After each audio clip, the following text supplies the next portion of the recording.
Buenas noches, Paraguay. ¿Cómo están mis queridos amigos, mis queridas amigas?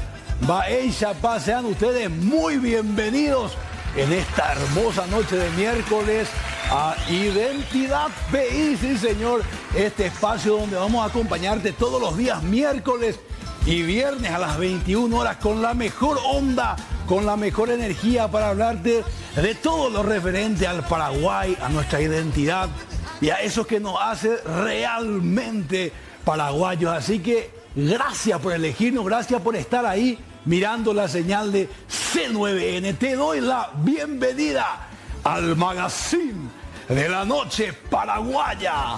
Bueno, mis queridos amigos, este primer programa vamos a recordar, es una semana muy especial, es la semana de los héroes, nada más y nada menos. Qué privilegio poder empezar un día así. Hace un poco más de 100 años, en 1926, el poeta Emiliano Fernández recordaba este día del 1 de marzo y decía él, ja 56 años hombre, este día y con Evo. Del año 70, Ñonairo Jagüe, Upero Ye López, Genda Blanco Ari, Estado defendado. Y espada y pope y bandera gupe, al galope once. Y decía, estrofa después, gigante basebe, cada omaje 1 de marzo, se yurubio se, ñe y poraba, por abo pire. Ya pagajan gua ñande de beja, a los veteranos, un miñanderú, ñande tricolor, defendejaré. El heroísmo para nosotros los paraguayos es esencial, es clave. Lo que escorre por nuestras venas es heroísmo. ¿Qué pasó con el Mariscal López? Hay mucha polémica, hoy vamos a hablar con nuestros invitados referente a eso. Pero los hechos no se pueden cambiar. El Mariscal López murió con la espada y la mano, hasta el último suspiro. Y de eso fue testigo el Aquidabán Nihui hace 156 años. Y esa es la historia. Decía el comandante Baltasar de Oliveira, que estuvo en las tropas brasileras en su libro Campañas del Paraguay, basta de mentiras, digamos la verdad.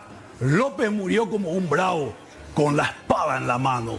De ese Paraguay somos testigos hoy. Ese heroísmo corre por nuestras venas y hoy se expresa en el trabajo, hoy se expresa en los hogares, en la gente trabajadora, en la gente que lleva el pan honradamente a su casa. De eso estamos llenos de historia. En Identidad PI vamos a hablar de ese Paraguay. Y hoy, en este primer capítulo, me acompaña una persona a la cual yo admiro, respeto mucho, que es causa de este programa. Hace muchos años este programa fue inspirado por un bloque que hoy se llama así también en este programa, el Paraguay poderoso. Esas palabras a mí me llenaron de inspiración y me motivaron mucho. Hoy está con nosotros aquí y le pido un fuerte aplauso para él, el doctor Fernando Griffith. Acompáñeme, señor director.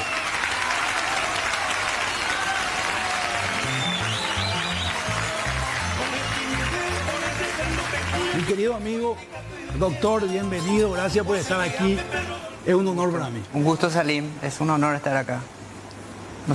No sé si soy el inspirador, a lo mejor soy el culpable del programa en todo caso. Puede ser. Hoy vamos a descubrir eso. Y esta semana, mi querido doctor, unos días antes, en realidad, el 24, recordábamos el Día de la Mujer Paraguaya. Qué importante es la mujer para nuestra historia, nuestra identidad. ¿Qué significa? Fundamental, fundamental. Ese 24 de febrero, recordemos por qué hay un Día de la Mujer Paraguaya, que no coincide con el Día Internacional de la Mujer, sino que es otro.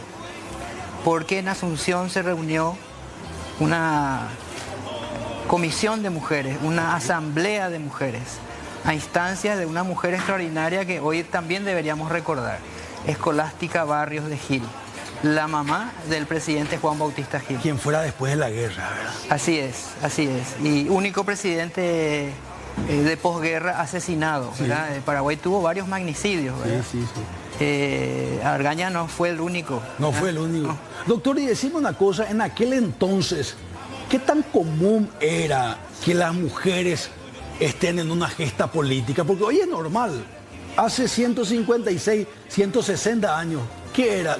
¿Era normal esto? Bueno, el Paraguay nunca fue un país normal, por así decirlo, si puede existir el término, ¿verdad? Paraguay siempre fue distinto, ¿verdad? Fue cuna de alzamientos por la libertad, por ejemplo, en plena colonia, por así decirlo, ¿no? El Imperio Español tuvo su revolución comunera también, pero Paraguay también hubo una revolución comunera, claro, ya a principios del siglo XVIII y 2 veces. O sea, Paraguay nunca fue un país común. Entonces la mujer también tuvo un protagonismo especial antes, durante y después de la guerra de la Triple Alianza. Volvió a suceder en la guerra del Chaco y quizás sea hoy una oportunidad excelente para recordar algunas de esas mujeres que han marcado realmente la historia del Paraguay. Me encanta, doctor. Solamente antes de pasar, ese año 67, ¿qué significaba? Porque hoy dice la gente, regalaron joyas las mujeres. Pero ¿qué significa anacrónicamente, trayendo a nuestros días, dar joyas? La mujer en aquel entonces no podía tener terrenos a su nombre, era todo lo que tenía la joya. Sí, yo no sé si usar la palabra regalar, ¿verdad? Claro. En realidad era una donación a favor de la causa de la patria, ¿verdad? De alguna manera, la propia escolástica solía decir que el sacrificio masculino tenía que verse reflejado también en el sacrificio femenino, y si hacía falta, decía ella, hasta en los campos de batalla, ¿verdad? De hecho, muchas mujeres paraguayas entraron en combate, ¿verdad? Y dieron la vida. Eso fue en así. Combate, claro. Entonces, pero en ese 67 la situación era un punto de quiebre en algún momento, ¿verdad? Ya habían ocurrido grandes batallas, pero el esfuerzo de guerra también implicaba de alguna manera el donar el tiempo, los esfuerzos. Claro. Ella, por ejemplo, después de Corumbá, ella y sus hijas se van a hacer de enfermeras en Corumbá, imagínate, ¿verdad? La donación excedía simplemente las joyas, ¿verdad? Que hoy recordamos porque a instancias de ella y de esa asamblea de mujeres se instala la donación y que termina con la confección del libro de oro, ¿verdad? Que es un libro que está hoy a buen resguardo en el Banco Central, a veces están en el Archivo Nacional, y que la gente puede ver el resumen de todo lo que se donó en esa oportunidad, ¿verdad? Hay miles de nombres ahí en el resumen de gente que ha donado. De hecho, Escolástica fue una gran donadora de joyas, ¿verdad? O sea, donó prácticamente todo lo que tenía y en los registros ella figura como una de las grandes donadoras, ¿verdad? Qué importante es lo que estamos hablando, y quiero ir a esas personas de la historia, doctor, y quiero darle un disparador amplio para ir bajando después en Zoom, como el Google Maps. Me parece muy bien. ¿Quién es la mujer paraguaya? ¿Qué representa hoy? Muy profunda tu pregunta, Salim, ¿verdad? No existe una mujer paraguaya, existen miles, ¿verdad? Pero el arquetipo, el paradigma, lo más ejemplificador, se resume en muchos nombres. Hoy, hace unos días te pasé un archivo, me dijiste, hagamos una lista de héroes, y la lista es interminable, ¿verdad? La lista masculina, la lista femenina, nombre tras nombre tras nombre, actos de heroísmo. Quizás deberíamos hablar también del heroísmo. ¿Qué es realmente el heroísmo? Porque hay algunas personas que le tienen un poco de recelo a ese término, ¿verdad? Héroe es aquel que hace lo correcto, ¿verdad? Héroe es el que puede sacrificarse por los demás, ¿verdad? Es un acto de amor. El heroísmo es un reflejo del patriotismo, ¿verdad? Y a lo largo de la historia hemos visto eso en hombres y mujeres, ¿verdad? Pero históricamente, y sobre todo en aquellos años a nivel global, ¿verdad? La mujer era menos visible, ¿verdad? Pero ese era parte del heroísmo paraguayo femenino, ¿verdad? No buscaba la visibilidad ni el escándalo, ¿verdad? Qué punto y se ha visto, no solo en la guerra de la Triple Alianza, se ha visto entre guerras, se ha visto antes de la guerra de la Triple Alianza, se ha visto en la reconstrucción, se ha visto en la guerra del Chaco, Y hay innumerables historias, ¿verdad? Yo creo que hoy vamos a terminar, vos y yo, esta conversación con una gran frustración.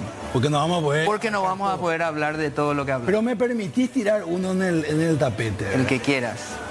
Están estas, saliendo un poco de las guerras, hasta hace poco estaban en el billete de 2.000 guaraníes. Las hermanas. Las hermanas.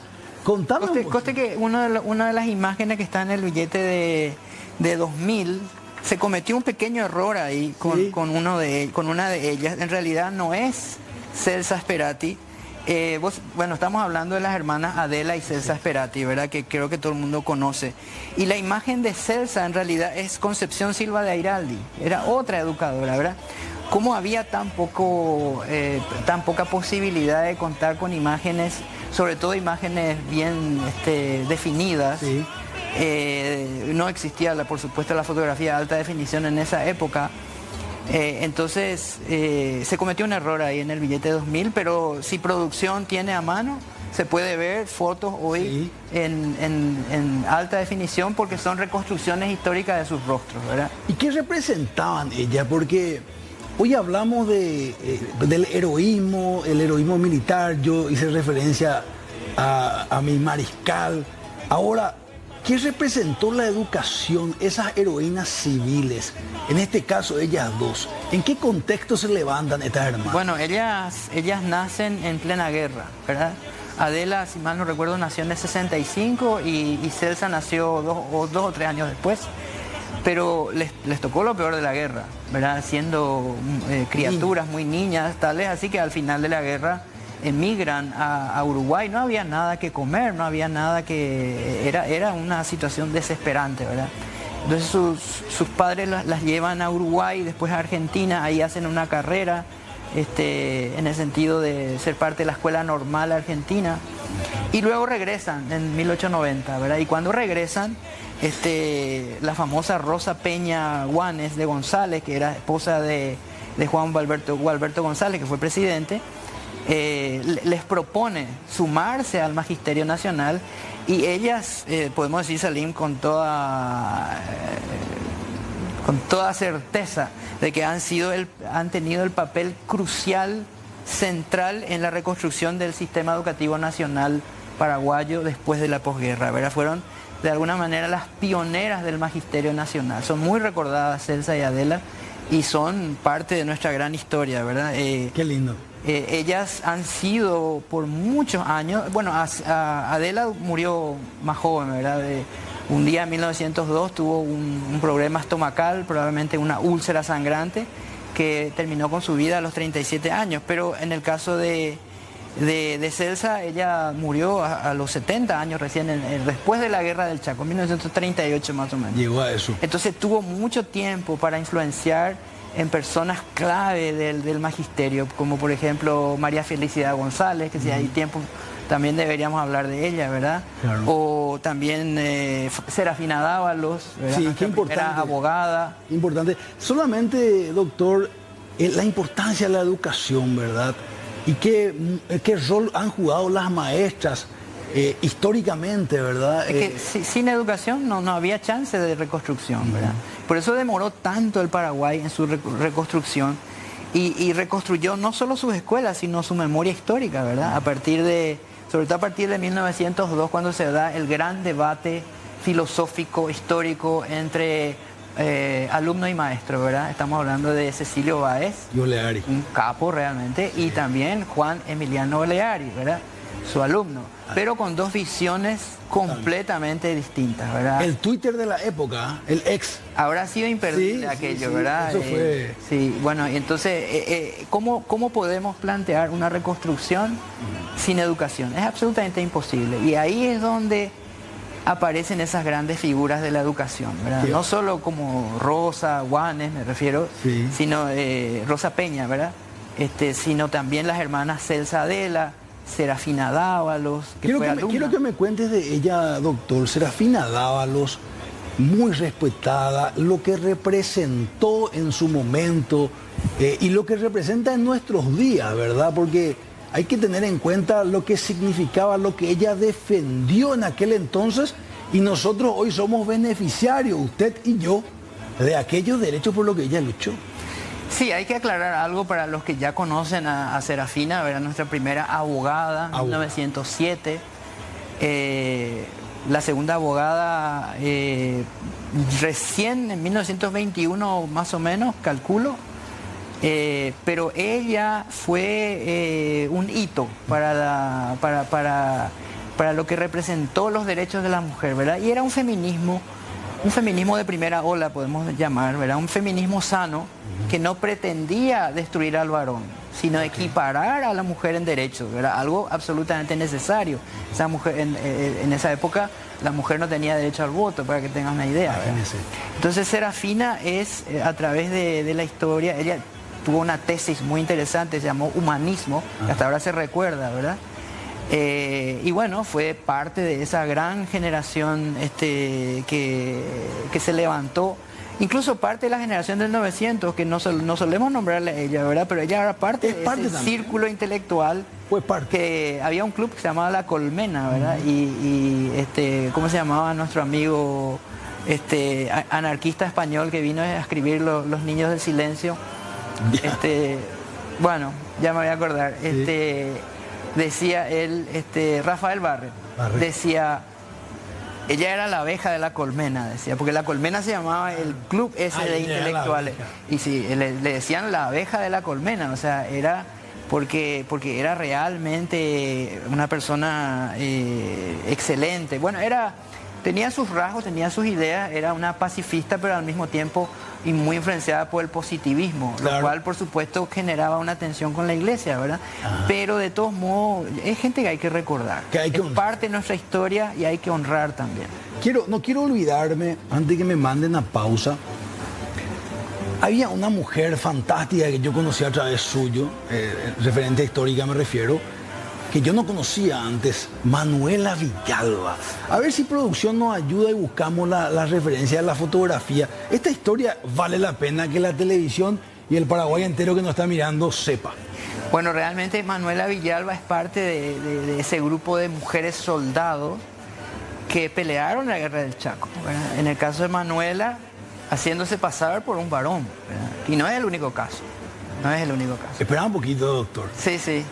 Hubo varios casos. En la Guerra del Chaco no podían oficialmente, claro, las damas pelear. Totalmente. Entonces, ¿qué es lo que hacían? Bueno, ¿qué hizo ella? Dependiendo del caso, ¿verdad? En algunos casos, por ejemplo, algunas como Justiniana de Merele, por ejemplo, se fue con su marido.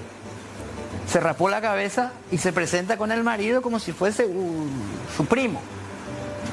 Y pasa la inspección. No era una inspección, claro, no era una inspección muy profunda. Claro. Entonces pasa y yo creo que en algún momento se daban cuenta, ¿verdad? Pero nadie cuestionaba ese deseo, ¿verdad? Ahí tenemos producción excelente. Miren por Manuela Villalba, que fue con el hermano, mi querido doctor. Sí, así mismo, con su hermano menor. Quiso que su hermanito vaya. Así es. Yo le suelo llamar la mujer del amor triple, ¿verdad? Amor al hermano, amor a la madre, amor a la patria. Cuando fallece la mamá.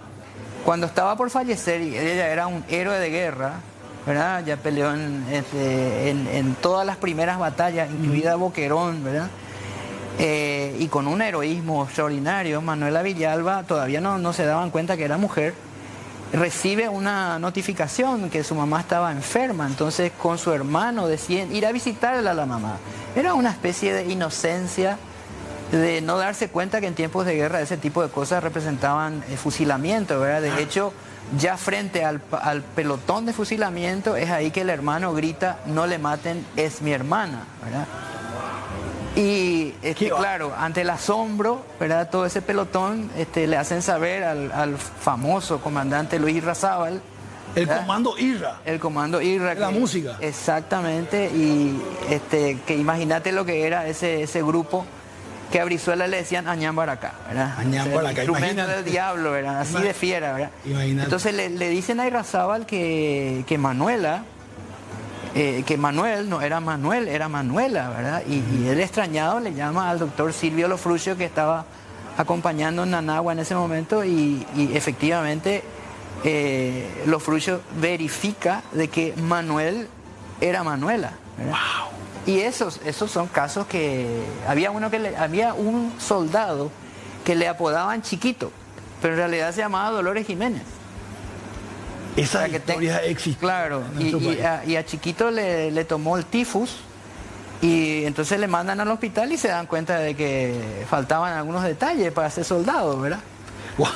Y así hay muchos casos. Imagínense, doctor, sí. Hemos recorrido historias intelectuales de mujeres contemporáneas del siglo XX, grandes luchadoras de la defensa de los derechos de las mujeres. Ahora hemos ido al heroísmo familiar también, ¿verdad? Acompañando al esposo, en este caso al hermano Manuela Villalba. Y no quiero dejar de recordar esa bravura que a mí me llamó mucho la atención de Piri Bebé. Aquellas mujeres heroínas de Piri Bebé, ¿quiénes eran estas mujeres, un poco más anónimamente hablando? ¿Quiénes fueron? ¿Qué defendían? Yo leí unas crónicas, las crónicas que los relatos de gente que vio, donde decían que ya no habiendo balas, ¿verdad? Para los cañones ponían vidrio, QI, sí, ese tipo de cosas, y arañaban. Y hay relatos de los brasileños que estudiaron en la guerra. Dice que las mujeres parecían poseídas y arañaban. ¿Quiénes? Oleari cuenta eso. Oleari cuenta eso en el libro de los héroes. Así ¿Y es. quiénes eran? Contame de esa mujer y de esa bravura que existe en nuestros días. Y bueno, eran mujeres que yo creo que inspiradas por el sacrificio de miles de soldados y civiles que ya habían perdido la vida en los meses previos, ¿verdad? No te olvides que para agosto, ¿verdad? Un mes bastante complicado para el Paraguay, ¿verdad? En agosto pasaron cosas muy tremendas. Ya habían visto ellas el significado del sacrificio del pueblo paraguayo, ¿verdad? Y estaban dispuestas a ese último acto de libertad que significaba la muerte, ¿verdad? Eso lo cuenta Oleari, ¿verdad? Era gente cuya liberación era la muerte, ¿verdad? Que preferían la muerte a vivir arrodillados, ¿verdad? No tenían miedo a la muerte realmente, sino lo que tenían miedo era a dejar atrás ese Paraguay que ellos conocieron, ¿verdad? Un país extraordinario. Entonces las mujeres de Piribegüí ya quedaban los restos el ejército prácticamente no existía, ¿verdad? En diciembre anterior, el ejército en esa desembrada, ¿verdad? Las grandes batallas al sur de Asunción, había prácticamente desaparecido. Entonces lo que quedaban eran algunos soldados heridos, lisiados. De hecho el hospital de Piribegüí tenía 600 personas ahí siendo atendidas por enfermeras, por supuesto, dedicadas al amor a la patria de esa manera. Y bueno, todas esas personas murieron quemadas, el resto, los 900, murieron peleando, ¿verdad? Y bueno, sufrieron ellos ese jueves 12 de agosto, aciago, con esa llovizna que impedía que nuestras armas funcionasen correctamente, ¿verdad? Y bueno, vieron lo peor de la guerra, quizás lo peor del ser humano. Qué bárbaro, qué increíble. ¿Y esa mujer todavía existe? Sí, existe, desde luego existe. Sin duda. Sin duda existe, ¿verdad? Esa misma mujer paraguaya sigue batallando, a veces desde las sombras, a veces incomprendida. Pero hoy, Salim, lo que más a mí me mueve, y yo creo que a vos también, es recuperar la memoria histórica. Porque ahí es donde vamos a encontrar salida y respuestas, ¿verdad? Nosotros, a diferencia de lo que quizás algunos creen, no miramos al pasado, como dice un amigo, no es mi amigo, ojalá fuera mi amigo, ¿verdad? Juan Manuel de Prada. No miramos al pasado para venerar las cenizas, sino para transmitir un fuego. Y hoy nuestra juventud, Salim, necesita ese fuego. Hay en el mundo entero una crisis de sentido, ¿verdad? En parte inducida por la tecnología, en parte por las ideologías, pero sobre todo por un cambio antropológico muy profundo, ¿verdad? Ese cambio antropológico, quiero que me cuentes a la vuelta de la pausa. ¿Cómo doctor. No? ¿De qué se trata esto? Así que un honor a todas las mujeres paraguayas en esta, que fue su semana hace unos días, así que un honor a esas mujeres que son las más gloriosas, y no lo digo yo, lo decía el Santo Padre Francisco. Seguimos con más Identidad BI en la noche por C9, en esta hermosa noche desde la capital del Paraguay, desde la bella Asunción, y seguimos recordando, recién hicimos un homenaje a la mujer paraguaya con el doctor Fernando Griffith. Doctor, hablemos un poco del heroísmo. Había una frase muy linda que usted me compartió que englobaba qué es el heroísmo y por qué tiene relación con la libertad. Cuénteme eso, doctor. No recuerdo bien, pero creo que era una frase de Friedrich von Hofer. Si mal no recuerdo. No me sale la pronunciación, esa Sí, gringa. sí, bueno, él era, para poner en contexto, ¿verdad? Él era un teólogo alemán que vio, primero que nadie, un peligro en el ascenso del nazismo y en particular de Adolfo Hitler.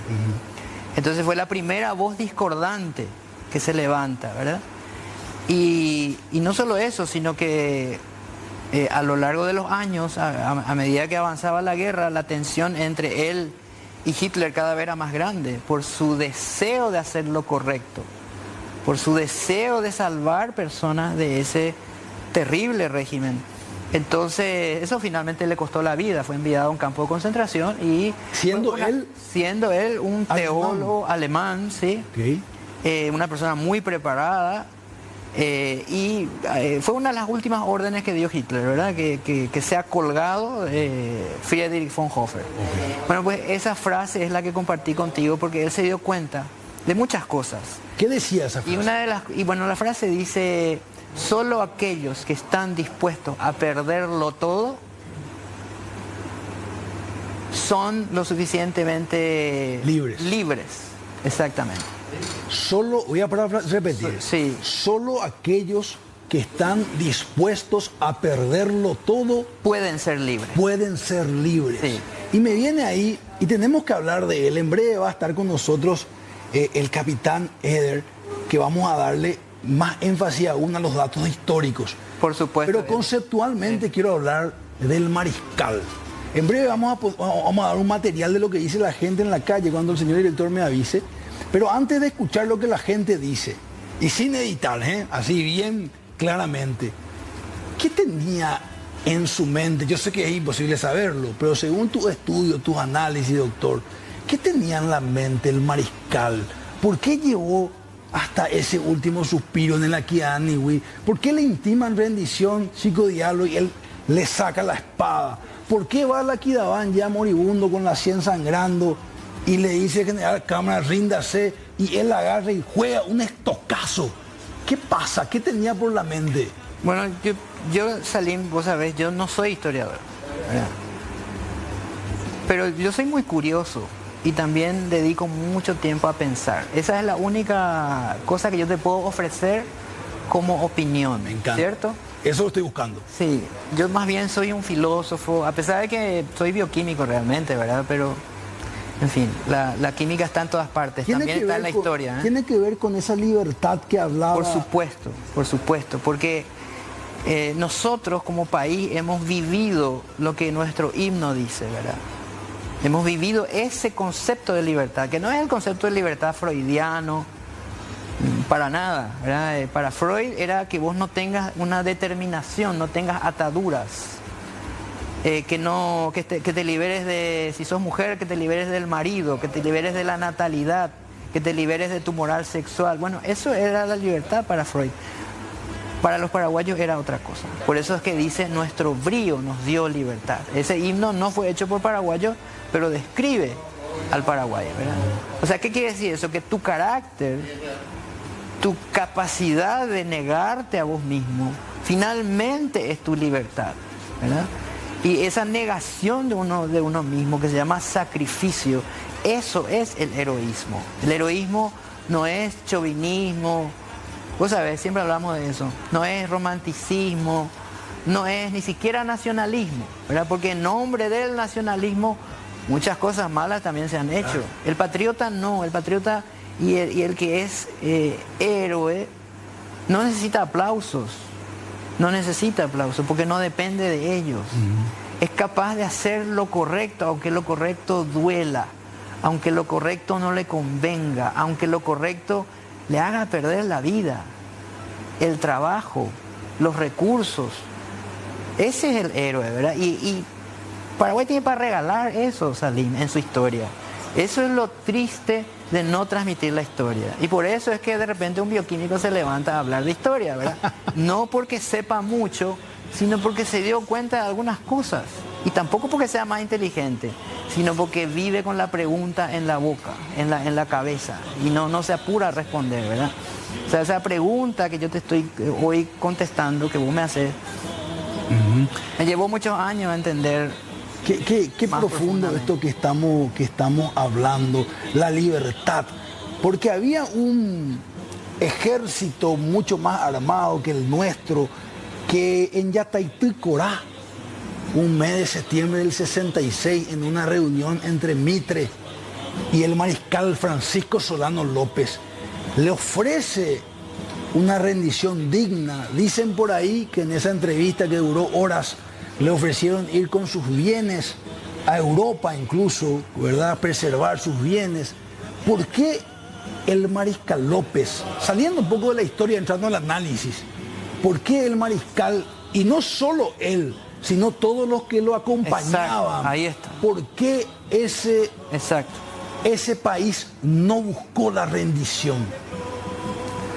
Porque la rendición hubiera significado romper con eso que tenés ahí enfrente, ¿verdad? Tu cuajú. Hubiera significado romper la identidad del Paraguay, ¿verdad? Que era lo más valioso. La identidad es lo más valioso que tenemos, Salim.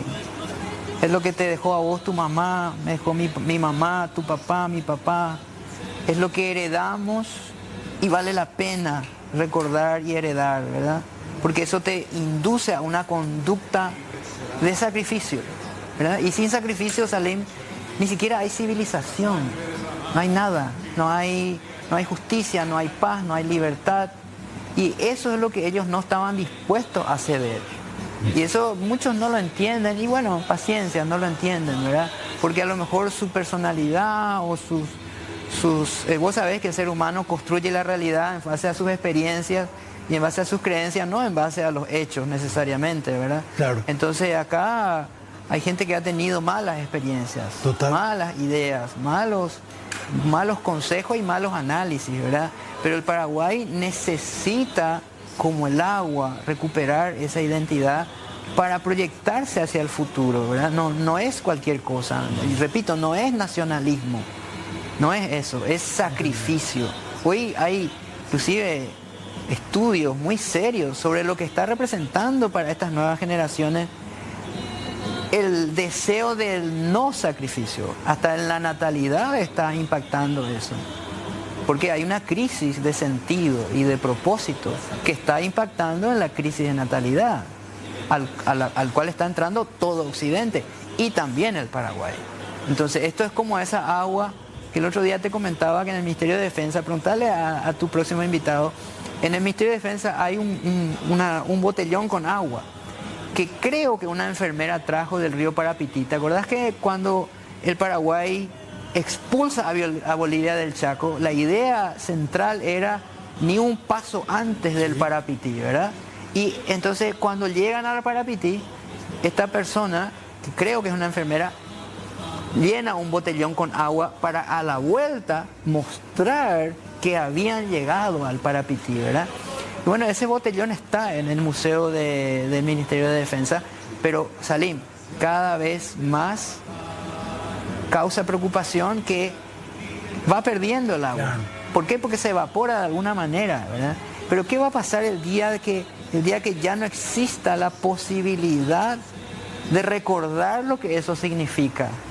Ese va a ser un día muy triste para el Paraguay, ¿verdad? El día que podamos decir estas cosas que vos y yo estamos contando y que al otro lado de la pantalla a nadie le signifique absolutamente nada.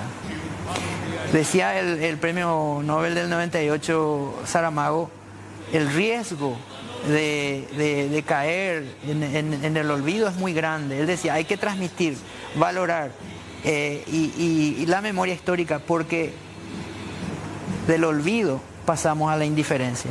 Eso es. ¿Y a vos te parece, Salim, que vamos a salir adelante con indiferencia? Jamás, jamás. Doctor, ese hilo conductor de López, cerrando el Día de los Héroes que tocamos en este segundo bloque, se mantuvo a lo largo de nuestra historia, porque Emiliano R. Fernández 60 años después, cuando muere su amigo, el teniente Rojas Silva, Adolfo Rojas Silva, ¿verdad? Dice en una de sus estrofas el poeta, Iposhine umituya, Lope opitarei, amuite sorpresa ñume, y después él hace referencia a López 60 años después y dice, hoy me jaiza paraguayo, juraba su servicio como nieto de los López Ñamanó. Hoy me jaiza paraguayo. Donde quiera que exista un paraguayo, básicamente, que escuchen ese mensaje, ¿verdad? De hecho, Salim, el mismo López estuvo presente en la Guerra del Chaco como nadie. Como nadie. Puedes preguntar, bueno, ya lastimosamente ya no puedes preguntar a los excombatientes, pero aquellos que sí han registrado sus relatos dicen claramente que López estaba muy presente, ¿verdad? Con la figura de López, porque López representaba una conducta y representaba ese sacrificio, ¿verdad? Total. Lo cual no significa que López haya sido ni santo ni nada, ni perfecto, claro. Porque no es el ser perfecto. El héroe no es perfecto, pero el héroe tiene una actitud perfecta. Wow, me quedo con ese mensaje. Así que hoy rendimos un homenaje a esos héroes y a nuestro mariscal, que con sus defectos defendió a ultranza los fueros de la paraguayidad. Y eso es lo que hoy recordamos, a ese ser imperfecto, lleno de errores, pero con una actitud perfecta. Gracias, maestro, por este primer día. A las órdenes. Seguimos con más Identidad PI en esta bella noche de Asunción. ¿Qué dice la gente? ¿Qué opina nuestros compatriotas? Sin editar, sin sesgar, escuchemos la opinión y el trabajo de Yami, Liz y el equipo. Vamos al material.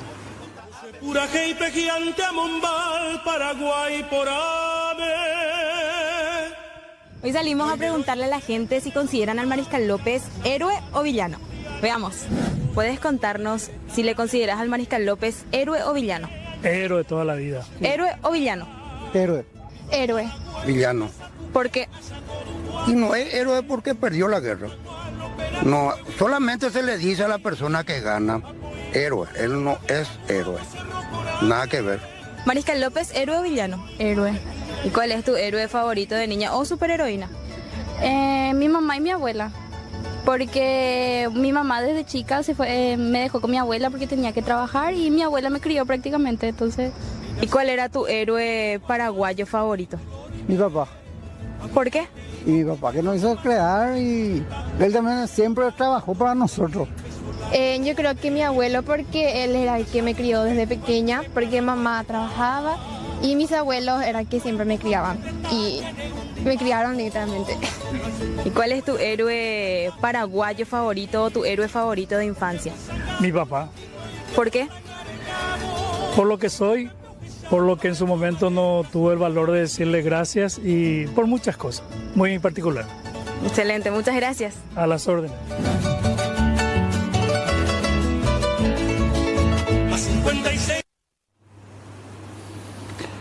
Y hoy tenemos el privilegio, me encantó, permítame decirles antes, me encantó el material, excelente trabajo y que muchas cosas podemos sacar de esto. Hoy tenemos el privilegio de tenerlo aquí, a lo que él representa también, al glorioso ejército paraguayo, las Fuerzas Armadas de la Nación. Está con nosotros el capitán Eder Acosta, que es abogado de profesión, una persona que se ha formado muchísimo, investigador, bolígrafo militar y guionista.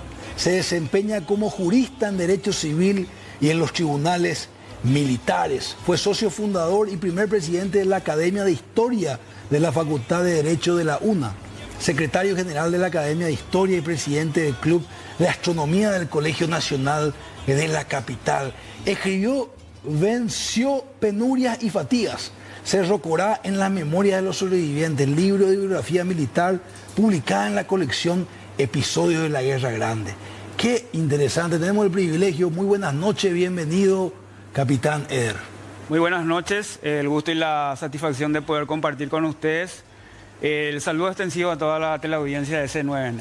Gracias por estar con nosotros aquí. Un gusto. Es realmente un privilegio. Quiero ir a la parte histórica de ese 1 de marzo de 1870. ¿Qué nos puede contar, capitán? ¿Qué se vivió el éxodo ya en ese febrero de esas personas que fueron hasta Cerro Corá?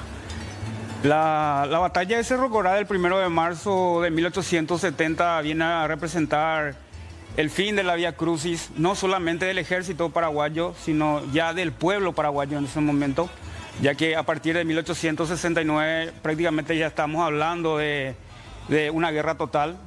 Esta Vía Crucis, como señala Juan Crisóstomo Centurión, uno de los grandes memoristas de la guerra, había iniciado después de la batalla de Piribebuy. Había caído Piribebuy, el mariscal decide mover su cuartel general, va a salir de Ascurra con 12.000 hombres, y de estos 12.000 hombres apenas unos 460, 500 hombres son los que van a llegar hasta este último campamento militar en Cerro Corá. ¿Y en qué estado llegan esos 500, casi 500 hombres? Las memorias señalan de que ya estaban en un estado famélico, la alimentación ya había repercutido en estos hombres. Incluso en ese momento ya se alimentaban de lo que la naturaleza les podía proveer en ese momento. E incluso se señala de que si se encontraba con suerte una cabeza de ganado, se sacrificaba esta cabeza de ganado y eso tenía que alcanzar para los 500 hombres que acompañaban al mariscal. Es como para que nos demos... Dimensionemos el sacrificio, la negación y el valor que tuvieron estos hombres que llegaron hasta Cerro Corá con el mariscal. Imagínense, le quiero preguntar por 2 o 3 personas que quizá no mencionamos tanto, por lo menos el 1 de marzo. Usted me dijo que usted está en el Ministerio de Defensa, en el museo. En el museo, sí, en el museo militar. Si mal no estoy recordando, esa calle se llama Vicepresidente Sánchez. Sí, sí. Es así, correcto. Vicepresidente Sánchez. Vicepresidente Sánchez, Mariscal López y Vicepresidente Sánchez. ¿Quién fue el Vicepresidente Sánchez? El Vicepresidente Sánchez, Francisco Sánchez, formó parte del gobierno ya cuando asume la presidencia el 16 de octubre de 1862. El mariscal Francisco Solano López, y él va a acompañar al mariscal hasta Cerro Corá. Unos días antes, el mariscal Francisco Solano López le había obsequiado un sable al vicepresidente Sánchez, y es con este sable que él va a recibir a los brasileños en Cerro Corá, él postrado en su carreta. Finalmente va a terminar, va a ser muerto finalmente cuando termina todo lo que fue la batalla de Cerro Corá. Es decir, fue una persona que estuvo desde el principio de la guerra y pudo llegar hasta ese último episodio que es la batalla de Cerro Corá. Capitán, él ya era anciano. Sí, bastante anciano ya, sí, sí. Y no se iba a rendir. No sé, mientras tenga esta espada no me voy a rendir, fue lo que dijo Sánchez. Acá lo tenemos en pantalla, la gente está viendo ahora mismo detrás suyo, la imagen del vicepresidente Sánchez, que ofrendó su vida, ¿verdad? La rendición no era parte del plan. Panchito López, Francisco López Lynch, correcto, el hijo de Madame Lynch y del mariscal López. 16 años tenía el coronel Panchito López. En el momento en el que se desarrolla la batalla de Cerro Corá, efectivamente contaba con 16 años. Él había nacido en enero de 1855. Había ascendido al grado de sargento mayor, que es el grado de mayor en la actualidad, durante las acciones que se desarrollan en Lomas Valentina en 1868. Y posteriormente, cuando el ejército paraguayo llega hasta San Isidro, finalmente él va a alcanzar el grado de coronel con 15 años, convirtiéndose de esta manera en el coronel más joven en la historia del ejército paraguayo. Hay que entender que los grados militares en tiempo de guerra cambian totalmente, ¿verdad? El caso del general Bernardino Caballero también, ¿verdad? Los ascensos son mucho más rápidos por la guerra. En el contexto de lo que se da de la guerra contra la Triple Alianza, los ascensos en su gran mayoría se dan por acciones de guerra.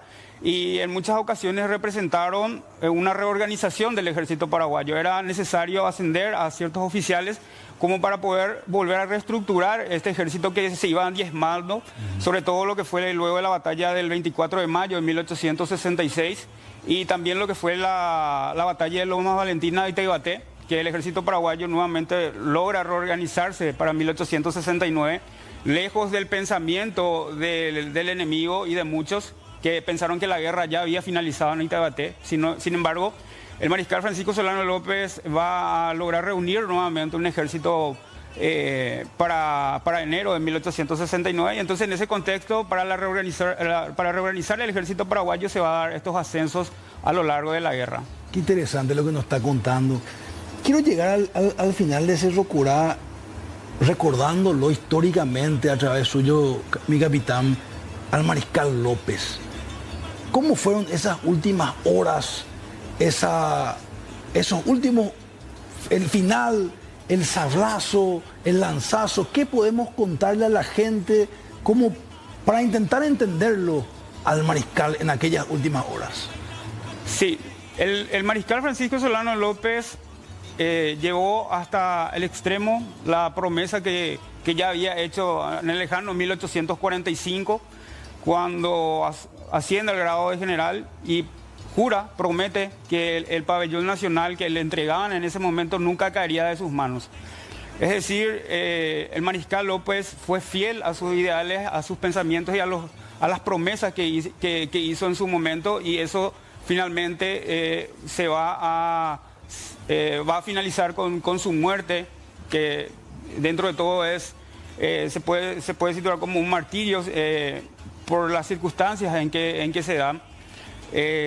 Entonces, finalmente, su muerte representa el cumplimiento de todos los juramentos y las promesas que hizo a lo largo de su vida.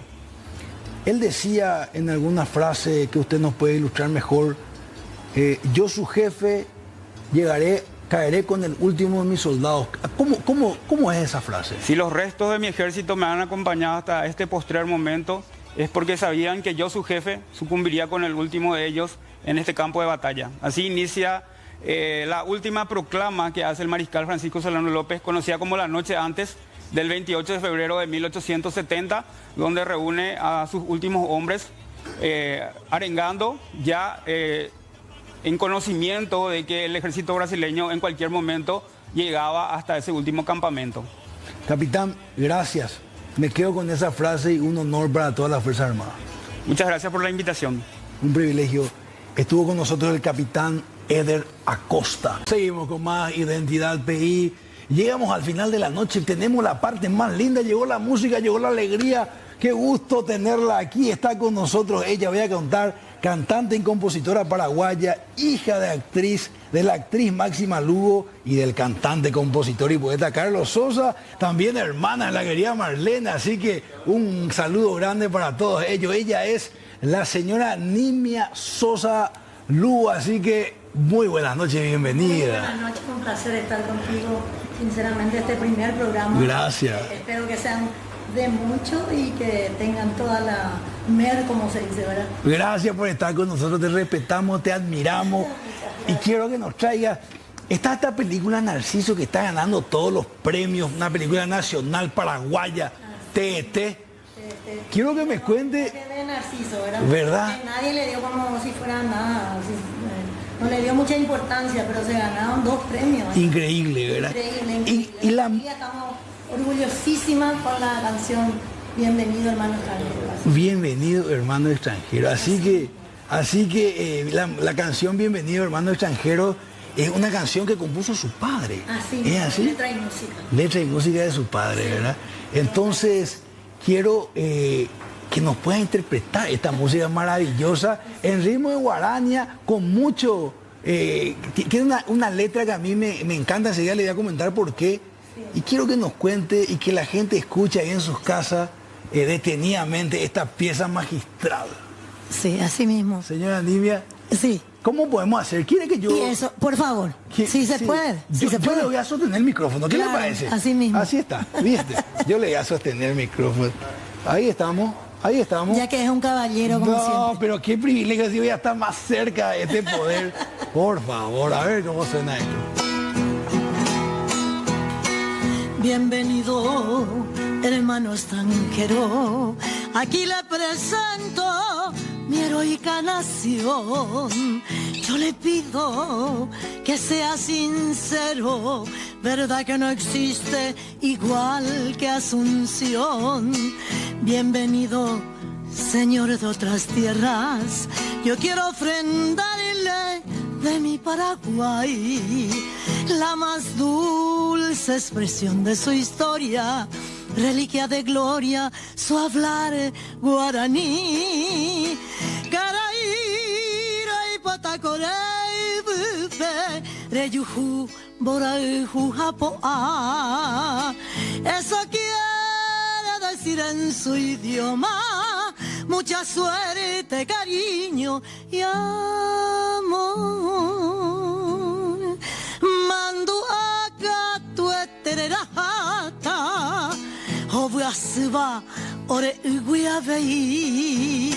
Traducido le digo que lleves 1000 recuerdos de Pacaraí. Bienvenido, hermano extranjero. Estas son las noches de mi Paraguay. Serenata con arepa y guitarras y una enredadera de luna y jazmín. Bienvenido, señor de otras tierras. Mi pueblo está lleno de cordialidad. Un paisano, al pasarle la mano, es un libro abierto de sinceridad.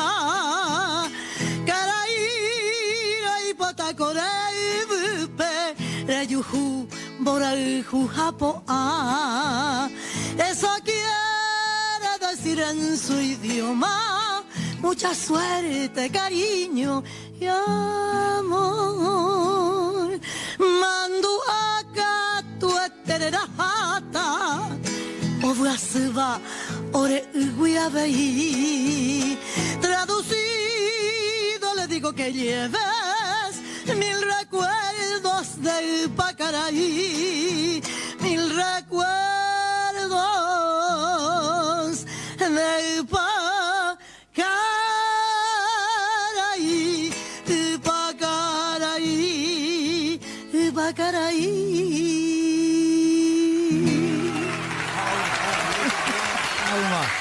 Que llevan la palma en este lugar, por favor. Ayocótame. Ayocótame. Y ¿Cuál se gusta? Niña, una niete. Se añe, bueno, pura ecuaña de cuña caray. Se gusta y tres. Daipori, un bollo ya andan de también por ahí. Daipori, otro. Mamo, ¿ves? Vamos a ver. Ya en a don Carlos Sosa ahí, a don Toribio Rodríguez Mendoza, Neponache por ahí. Vamos con eso. Eso. Y las palmitas. Oye, pomete, que lo vitajo, a ver, eso. Hoy me nepa cuarapupe, de isha y ponaboteta.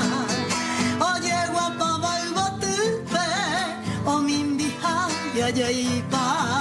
Tovena cupujaremo, talla esa pellasu. Arape, guaramo, guaisha, o muasai, no ñasandu. Guaisha, Omasai, no Inasai, Coro, Separa, Guaira, Sahara, Daipori, en el Mamobe, Separa, Guain de Bejae, Toja y Gubecacoe, Separa, Guaira, Sahara, Daipori, en el Mamobe, Separa, Guain de Bejae, Toja y Gubecacoe, Peyuna Mombu. Amigo te da, catuete y peyujune, torillo al jujabuá, go a pelle con mami, y en ella y coguata, ay pues por el pojeya, esta y temba e pora,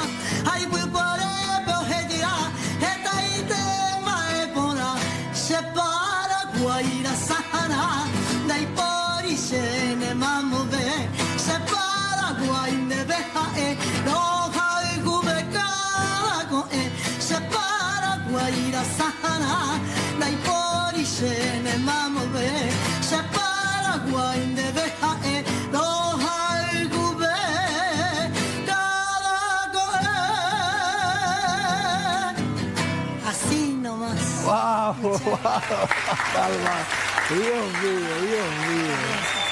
A ver, gracias. Estuvo con nosotros hoy esta dama maravillosa, con un encanto impresionante, representando a ese encanto paraguayo. Qué lindo, qué pasión, cómo me gusta el arte, por favor. Dios mío. Ay, me encanta. Bueno, le pedimos ahí con usted.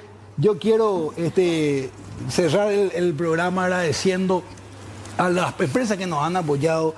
Y quiero recordar muy especialmente al Jardín de la Paz, esta empresa, esta institución tan importante. Identidad es tradición, identidad es cultura, identidad es memoria. Jardín de la Paz, 36 años acompañando a familias paraguayas a homenajear la vida y la memoria de sus seres queridos. Con cobertura a nivel nacional, también presente hoy en Ciudad del Este. Un saludo especial para todo el Alto Paraná, Jardín de la Paz, presente en Alto Paraná, respetando la idiosincrasia y la cultura esteña, reafirmando su compromiso con nuestras raíces y nuestra gente.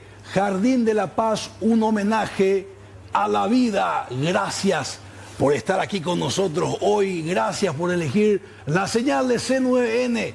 Si Dios permite, el viernes 21 horas, puntualmente aquí. Un gran abrazo.